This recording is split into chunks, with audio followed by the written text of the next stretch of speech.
अस्सलामुअलैकुम dear students, उम्मीद कि आप सब ठीक ठाक होंगे।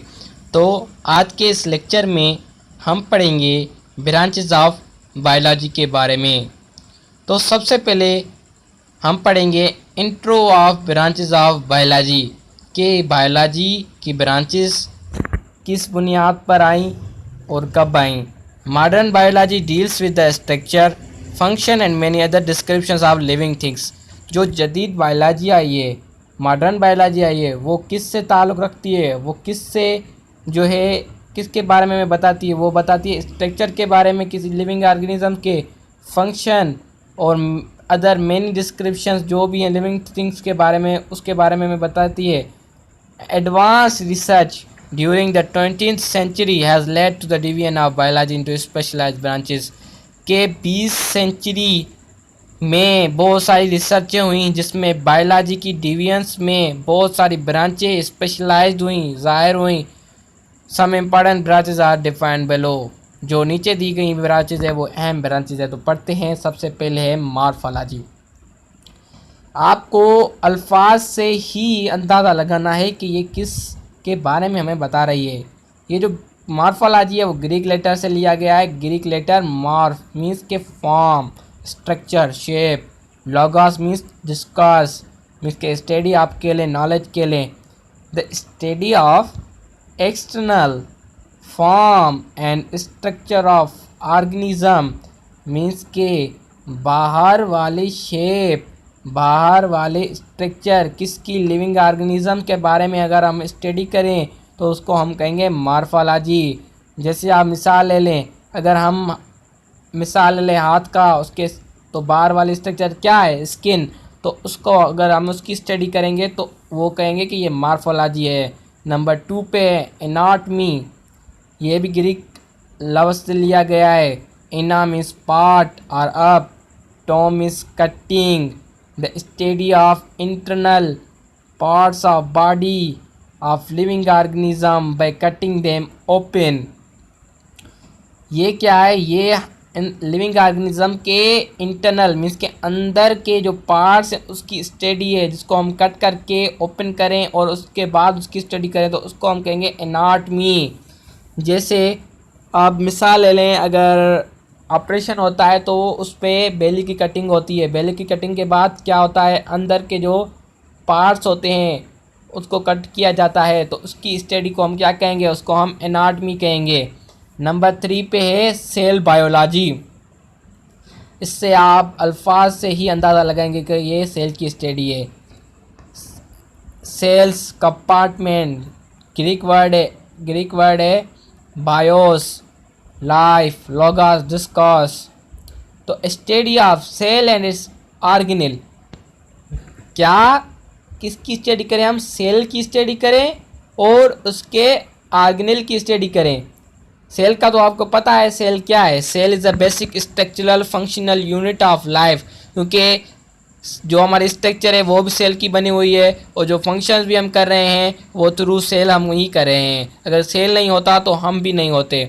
और ऑर्गेनेल्स क्या हैं, ऑर्गेनेल सेल के हैं माइटोकॉन्ड्रिया हो गया, एंडोप्लाज्मिक रेटिकुलम हो गए, राइबोसोम्स हो गए, और उसके अलावा सेंट्रियोल हो गए, और एक्सेट्रा जो भी हैं वो ऑर्गेनेल हैं सेल के। अब आते हैं नंबर 4 हिस्टोलॉजी। ग्रीक वर्ड से लिया गया है। स्टोस मीन्स के टिश्यू, लॉगस मीन्स डिस्कस और study. The study of structure of tissues of plant and animals means के प्लांट्स और एनिमल्स के जो टिश्यू हैं उनकी स्ट्रक्चर की हम स्टडी करें तो उसको हम क्या कहेंगे, हिस्टोलॉजी। अब इसके एग्जांपल ले लें अगर, तो हिस्टोलॉजी के जो एग्जांपल हैं अगर आप ले लें, मेसेमेटिक टिश्यू है, एपिथेलियल है, और उसके अलावा ग्राउंड टिश्यूज़ है, तो ये एग्जांपल है हिस्टोलॉजी के। नंबर 5 पे है फिजियोलॉजी। ये ग्रीक अल्फाज लिया गया है। फिजिक्स मीन्स के नेचर, प्लस लोगोस मीन्स के स्टडी और discuss. The study about functions of living organisms means के जानदार में जो भी फंक्शंस होते हैं उसकी अगर हम स्टडी करें तो ये क्या है, फिजियोलॉजी है। अगर आप मिसाल ले लें कि अंदर जो भी हमारे आर्गन है उनका कोई ना कोई फंक्शन है, अगर हम उसकी स्टडी करेंगे तो ये क्या होगा, हो जाएगा फिजियोलॉजी हो जाएगा। नंबर 6 पे है टेक्सोनॉमी। अगर जो टेक्सोनॉमी है वो क्लासिफिकेशन होती है लिविंग ऑर्गेनिजम्स की, जो कि ग्रीक अल्फाज से लिया गया है। टेक्सिस मीन्स के arrangement, nomos means name. The study of the rules, principles, grouping and the naming the living organisms. ये किसकी स्टडी है, वो रूल, वो प्रिंसिपल्स, उसूल, वो ग्रुप्स और जो लिविंग ऑर्गेनिज्म है उसको नेम देना। ये किस ब्रांच का काम है, वो टेक्सोनॉमी का। इसमें हम क्या करते हैं, इसमें हम पहले आइडेंटिफिकेशन करते हैं, फिर उसके बारे में डिस्क्रिप्शन देते हैं, फिर उसकी क्लासीफाई करते हैं और उसके बाद उसकी जो सिमिलरिटीज़ हैं और डिसिमिलरिटीज़ के बेसिस पर हम उसको एक साइंटिफिक नेम देते हैं। तो इसको हम कहेंगे टेक्सोनॉमी। और 7 पे आ जाती है जेनेटिक्स। ये एक ग्रीक वर्ड से लिया गया है, जेनेसिस मीन्स के descent, origin. The study of heredity, that is transferring of characters from parents to offspring। ये विरासत की एक स्टडी होती है, हेरिडिटी की एक स्टडी होती है, जिसमें जो करेक्टर्स हमें मिले हैं फादर टू ऑफस्प्रिंग, उसकी हम स्टडी करते हैं, तो उसको हम कहेंगे जेनेटिक्स। नंबर 8 पे डेवलपमेंटल बायोलॉजी। डेवलपमेंटल बायोलॉजी क्या है, ग्रीक वर्ड से लिया गया। एम्ब्रियोन मीन्स के एम्ब्रियो, लॉगस मीन्स स्टडी या discuss, the study of formation and development of embryo. किसकी स्टडी करें हम, फॉर्मेशन हो और उसके बाद जो एम्ब्रियो में डेवलपमेंट आती हैं तो उसकी स्टडी हम करेंगे, तो उसको हम कहेंगे डेवलपमेंटल बायोलॉजी। नंबर 9 पे environmental biology. The study of relationship between living organisms and non-living factors of environment and their effects on each other। Means के लिविंग ऑर्गेनिज्म और नॉन लिविंग ऑर्गेनिजम्स की ऐसी रिलेशनशिप जिसको बरकरार रखते वो रहें और उन पर जो इफेक्ट हो रहे हैं एक दूसरे पर, तो उसकी अगर हम स्टडी करें तो उसको हम कहेंगे इन्वायरमेंटल बायोलॉजी। नंबर 10 पे है पैलेंटोलॉजी। पैलेंटोलॉजी भी ग्रीक लफ्ज़ से लिया गया है। पेलियोस, एंशियंट, ऑन्टोस मीन्स के being, logos means to study या डिस्कस।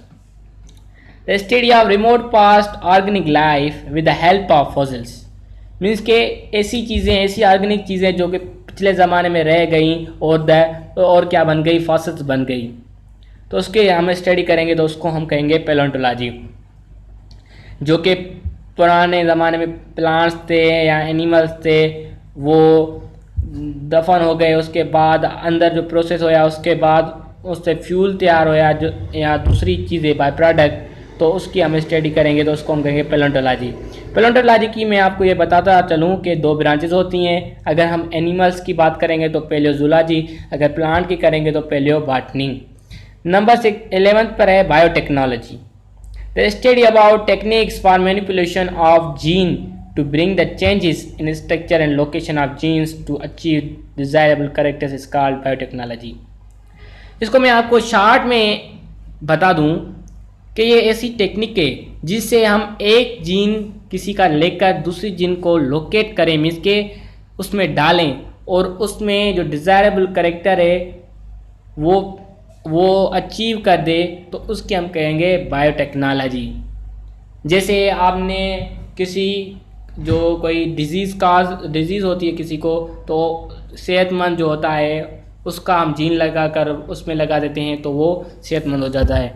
और नंबर 12 पे socio biology means social to associate the study of social behaviour of living organisms, interaction between themselves.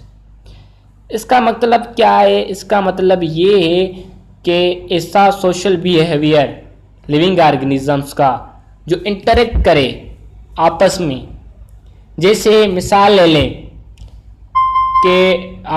लें कि कोई गैदरिंग है, उसमें कोई गेम है, वो सब देख रहे हैं, ये क्या है, बिहेवियर है हमारा। और 13 पर है पेरिस्टोलॉजी। पेरिस्टोलॉजी का मतलब क्या है? द स्टडी ऑफ पैरासाइट्स, जिसमें हम किसकी स्टडी करें? पैरासाइट्स की, जो कि डिपेंडेंट होते हैं अपने होस्ट पर। नंबर 14 पर है फार्माकोलॉजी। ये भी ग्रीक वर्ड से लिया गया है। फार्माकोन मीन्स के ड्रग, मीन्स के दवाइयाँ।